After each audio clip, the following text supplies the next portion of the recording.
Mu bbaluwa Omusasi waffe gy'alabyeko ng'eweereddwako minisita avunaanyizibwa ku nsonga z'obwa Pulezidenti ne Kampala, Frank Tumwebaze, ne kopi ne ziweebwako minisita w'ensonga z'omunda, General Alonda Nyakalima, minisita omubeezi mu ofiisi y'omumyuka w'omukulembeze w'eggwanga, Vincent Nyanzi, Kaawe Mityana n'abakulembeze abalala, ewawaabira omubaka wa gavumenti olw'okudibaga emirimu gya gavumenti. Ssentebe w'eggombolola y'e Malangala, Buwembo Mande Kasule, ategeezezza nga Walusimbi bwe yatunda ente z'abavubuka, Pulezidenti zeyabawa.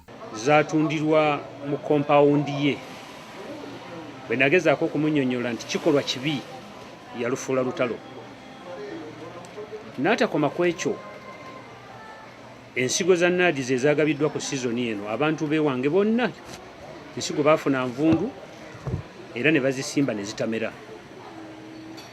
Nengezaako okumunnyonnyola era nga twogera ku basapulaya nti bakyamu, ye avaayo ng'adifeninga basapulaya n'obukambwe obw'ekitalo obutiisatiisa. Buwembo ayongera n'ategeeza nga Walusimbi bwe baludde nga bamutegeeza ku bubbi bw'ebisolo kyokka nga yetafaayo, nga kino kibawaliriza ensonga ezo okuzongerayo ewa minisita avunaanyizibwako. RDC namuwaabidde mbakamaabe ayitibwe bamulage duties ze z'ateekwa okukola, bwe kitaba bwe kityo bamuwe emirimu emirala oba kutambuza amabaluwa, kubanga emirimu gy'obwa RDC alabika tagitegeera.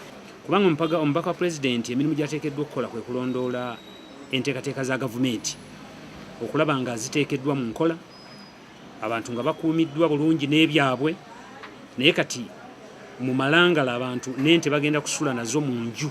Kyokka omubaka wa gavumenti Joel Walusimbi bwe tumutuukiridde ku lukomo lw'essimu ategeezezza nga bino byonna bw'atalina kyabimanyiiko, era n'alabula Buwembo okukomya okumusimattulako ebigambo n'okulemesa emirimu gya disitulikiti.